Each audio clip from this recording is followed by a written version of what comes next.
Hello guys and welcome to another episode of our Leeds Career Mode series. So we've got 4 games today, simming 1 but playing 3. So the game we are simming is going to be a game against Wycombe in the FA Cup.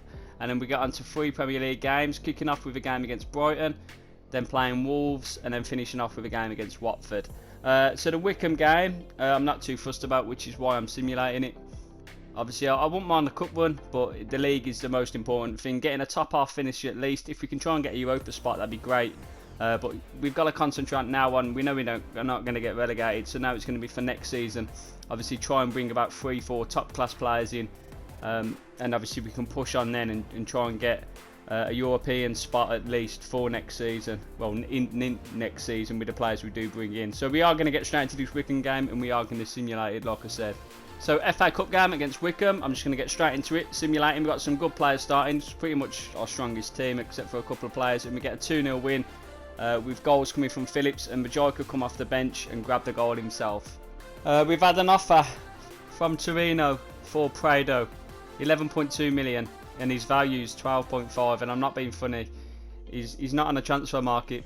I haven't transferred this, so I think that's quite disrespectful for them to offer less than what he's worth. He's only 18 as well. His potential is going to be in the 90s, so I'm not even thinking about it. Definitely going to reject that.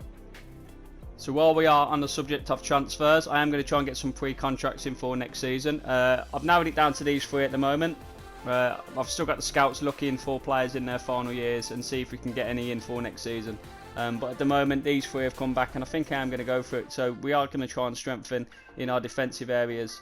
We definitely need a centre half. We couldn't be playing Cook, who I think is rated 61. I know it's not this season we're getting him in, but next season, as long as we get a top half finish this season and improve for next season with the players we're going to bring in now and even the transfer money next season, then I think we're going to be a force to be reckoned with.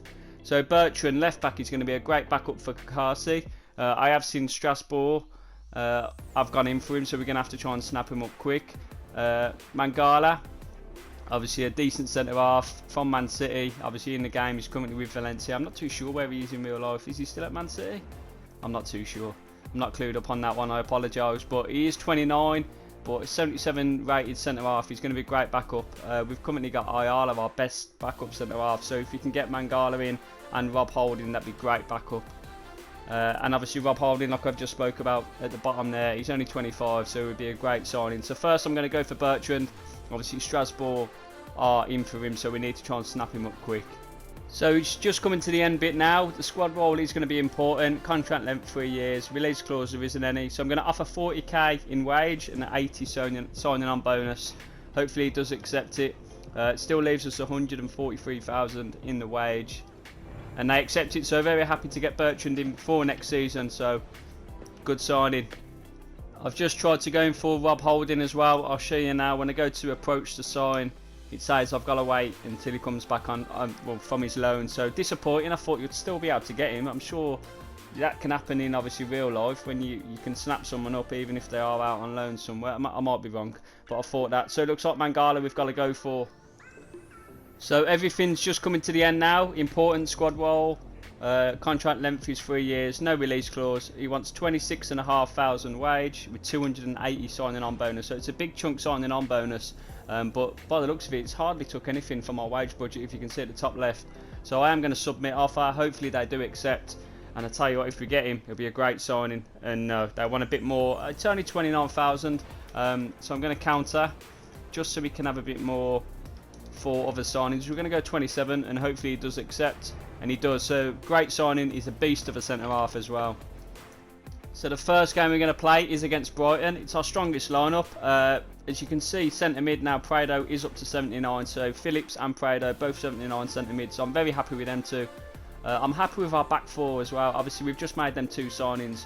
Let me know in the comment section what you think of them 2 signings.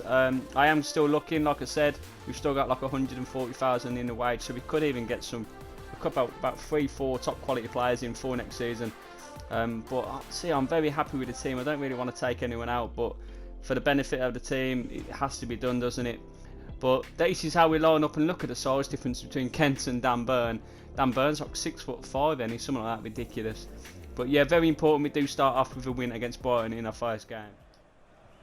Anthony knockout inside to McAllister. They work it back. That's a great ball over the top. We ain't going to get there. Divock Origi. Great save, Fabianski. Kakasi, little ball over the top for Kent.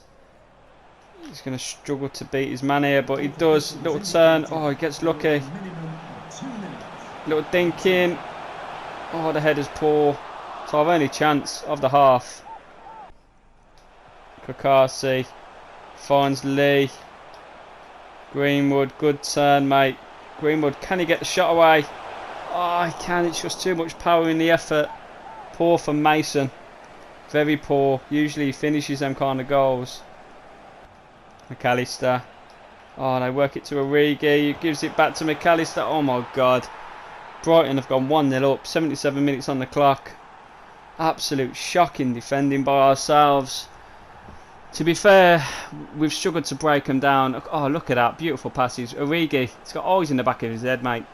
I don't really believe he can pull off that pass, but McAllister, anyway, fires the ball into the back of the net and puts Brighton 1-0 up. Not long to play either. For sure. Hernandez, couple of subs linking up.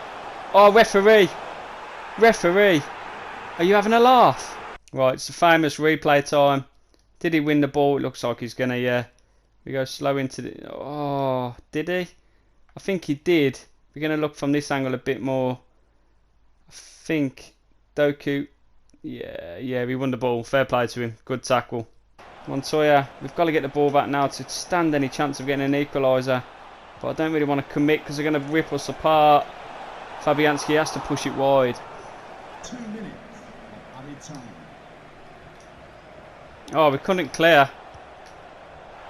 Oh my God, they've scored. They've made it 2-0. Of all people, it's Dan Burn, the left back. What is going on? I tried to hoof it up as quick as I could. Oh, it's my fault. Well, obviously it's my fault. No one else is playing. But I was going to get rid of it at Kent, and then it's just a mix-up. People just took it off Kent. It was it Doku, I think. Yeah, and Burn picks up whatever's left, floating about. And he puts Brighton 2-0 up. So ref has let the game go ahead, and then he blows not long after. Very disappointing, and to be fair, I'm quite annoyed. I'm peed off, to be fair. Not only with my performance, but the fact that we couldn't break him down, it was quite annoying. And then what happened at the end, to concede a second with our own mistake. I just tried to hoof it up. It was just a genuine thing I was trying to do. I weren't trying to mess about with it. But it was all a mix-up. I don't know what happened. Well, you've seen what happened. I do know what happened. Just poor. Very poor. Brighton 2, Leeds United 0. So a disappointing result against Brighton then. Yeah, it was just a mix-up at the end. But obviously it wouldn't have mattered. We were going to lose anyway. But yeah. Frustrating. So this is how we'll line it then. Couple of changes just due to fitness. So Ailing comes in for Fosu Mensah. Click comes in for Prado, Roberts comes in for Lee, and then Dembele comes in for Doku. Dembele, Greenwood. Can we switch it back and find Phillips? We can. Has he got the pace to do anything? Not really. He needs a bit of support, unless he can go on his own. Oh, he took his time, to be fair. Jimenez. Oh, he's beating Kakasi for pace. Adama pulls it back. Martinho. Adama, oh no, they've scored. You just could see it, couldn't you? Thought Adama was going to go for the shot, so I tried to do a slow tackle block. As you'll see now. Yeah, it didn't really come off, did it? And Diogo Jota easily put the ball into the back of the net. He puts Wolves 1-0 up. Fabianski couldn't even get anywhere near it. Great interception by Click. Plays it inside to Phillips. Plays it inside to Roberts. Finds Greenwood. Oh, he just finds the hands of Patricio with the effort though. Kent. He's got Bolly up with him, but oh God, Patricio, Jesus, it's like I was forcing out a dump then. I was so excited. Into stoppage time. We need a chance now. Greenwood, can he get the shot away? Oh, we hit the crossbar. Seconds left to play. It was like a weird shot how it planned out. It's like he's gone underneath it It is dipping, obviously it must be because it's hit the crossbar. It's going to be our last chance, surely. And there's the full-time whistle. Oh, we've lost again. 2 games so far, 2 losses. It's quite frustrating this episode already. We've got 1 game left to play. We've got to win that. Well, yeah, we have to win it, because if anything other than a win, it's a terrible episode. So no other words for the episode other than absolute pants at the moment. It's rubbish, isn't it? 2 losses out of 2 so far. And obviously we've got Watford to play now, and we haven't got our strongest team. A couple of players from our strongest team obviously do start. Fosu Mensah, Prado, Lee and Doku. Just because we can't seem to get them all in the same team after mixing it all around a couple of games ago, because the games are just so close to each other. We've brought 1 youth player through as well. Centre half Kelly is 16, rated 60. We did have Cook, who's 18 and he's rated 61. So it's either put a 16-year-old in who's probably going to improve quicker, or an 18-year-old. So I've gone with Kelly. He's a 6'6" left-footed centre half. So I probably will train him a couple of times. I don't really want to focus on him much because I just still want to try and Prado for a bit, or we can even jump to Doku or Lee. But Kelly's just going to get the game time for today against Watford. We've definitely got to win this game now. Dwight Gale, that's a good first touch. It's been caught up though. Right-footed shot, right-footed goal. Oh, 24 minutes in. Dwight Gale, it's a great finish, and to be fair, it's a couple of nice passes as well. Dwight Gale's first touch gets him away from the defender, gets into the box on a right-footed finish, puts the ball into the back of the net, and he sends Leeds 1-0 up. 24 minutes in, I think I've seen. So it's a great little start, to be fair. Nothing else to really show you. Watford got quite a lot of players forward. Sacco just got to stand up, stop the cross. We force them back though. Chalobah on a yellow card. Chan. Oh my god. Oh, you could see it, couldn't you? He had so much time, we couldn't get across. It's poor positioning by our centre halves. And Chan, it was a beautiful finish. We'll see it again now. Yeah, they had so much time. Couple of passes though, to be fair. Give it to Chan eventually. It's a left-footed finesse shot. Oh, it's a beautiful goal, to be fair. Fair play to him. Take my hat off. Chan puts the ball into the back of the net and levels the tie. It's now 1-1. Alioski. Gale. Oh, Lee gets tackled, but Gale, left-footed shot, left-footed goal. Oh god, to be fair, I thought from that angle on his weaker left foot as well, I didn't think we had any chance at all. I was going to try and get the shot away with Lee, but he does get tackled. It falls to Gale, and it's a great finish. Look at the curl on that. Into the far corner. Just goes past the keeper, to be fair. We do get quite lucky. Keeper, he kind of hesitates. I don't know what he really does. It's a bit weird. Inside the core. Oh, they work it to Sarr. This could be dangerous. Got to try and stay with this man in the middle. Oh, God. But we had to try and block the shot. And we couldn't do that. We didn't have enough men back. They had a couple men forward. And it worked, to be fair. The numbers made the difference. Look at this. We only had really 2 centre-halves. We had Alioski, who didn't really drop into the centre-half position and cover like he should have, to be fair. So we couldn't really go out and commit. Casilliot's quite poor positioning, to be fair. He should be covering that near post more. And they pull it level. It's 2-2. Davis inside. Forshaw. Gale gets away from his man. Gale. Oh my God. Gale's made it 3-2. What a goal that is. A great solo goal. Oh, they've not long scored as well. 84 minutes on the clock I've just seen. And I think that might be the winning goal. I don't want to jinx us. I've done that quite a lot in this series. But what a goal that is. He still had a lot to do, Dwight Gale. Wriggles away from his marker. Right-footed shot. Puts it into the back of the net. And he sends Leeds 3-2 up. It's a great goal. All his own work. Fair play to him. Sarr.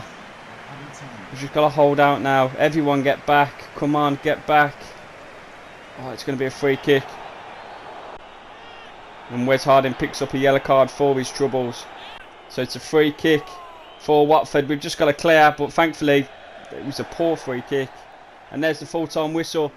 A 3-2 win. I tell you what, it was a difficult game. Gale, I didn't even realise he's picked up a hat-trick as well. He's taken home the match ball. We've had a transfer offer from Ajax for Mason Greenwood, 22.9 million. He's currently rated at 20. He's not on the transfer list. We signed him for 10, but we've got a sell-on clause, I think, of 20%, 25% maybe, or 15, something like that. So we wouldn't even make much money. It says the max we can really get for him is 41.8. The lowest is 28. So Ajax being quite cheeky, only offering 22. I'm not going to sell him. I think he's class. He scores a lot of good goals. He's like 4th in the top goal scorers of the Prem. So yeah, I thought I'd show you this. I'm definitely not selling him. So the league table looks like this. We are still in 8th. 35 points. Goal difference is only 1. So yeah, we might be scoring a couple of goals. But we're conceding quite a lot as well. And you can see in them top 8, we've scored the least goals as well and conceded the most. So we do try and play attacking, which obviously leaves us on the counter or vulnerable on the counter, which obviously a lot of teams are getting goals like that. So it's just the way we are grabbing the points though. So maybe it's a system we've just got to keep playing. And obviously we just keep recruiting for next season in these the contract signings, what I've done so far, and then next season obviously we can push on and try and get at least Europa League spot. Obviously we could even get that this season with a couple of wins, but you can see Wolves in 6th, 50 points, so we're 15 points off 6, so it's a big way to go. And Chelsea are creeping away from us now, 4 points off. Liverpool still unbeaten, 66 points. They haven't lost a game, but they have drew 3 games, and then United are just behind them, 4 points off. We're going to have a quick look at the bottom now, just see how things are, if anything's changed, and I can see it hasn't. Nottingham Forest still bottom with 7 points. West Brom second bottom with 9, and then Southampton are a bit away from West Brom and Nottingham Forest, a couple of points away with 15 points in 18th. And they're only a win away from Bournemouth, but obviously with the goal difference being so big between Bournemouth and Southampton, they need probably an extra point to get out of it. So next episode, we've got a FA Cup game against Fulham, round of 32. I am going to simulate that one. I'm not too fussed about the cup competitions at the moment. It's more the league position. If we can get through, that'd be great because we get a bit more transfer kitty. Obviously, we can get some better signings in. So we are going to simulate the game against Fulham. So our first game played will be a game against Newcastle in the league. And then we go across and play a game against Aston Villa. We got 2 weeks break, so I'm sure it's the international break. And we finish off the episode with it's going to be a difficult one against Manchester City. So make sure you do catch that episode, guys. I think it's going to be a good one, especially with the game against Man City. And playing 2 decent teams in Villa and Newcastle. Probably, I would say we're better than them, Newcastle and Villa, but I might be wrong. But we'll see how it plans out. We're not really picking up the wins lately. We're slipping quite a bit. I know we got a win against Watford, but it was hard work. But yeah, it's going to be a tough episode either way, I do think. So make sure you do hit that like button, guys. I would really appreciate it. Also, subscribe to the channel if you haven't already, and I'll catch you next episode. Take care, guys, and I'll see you soon.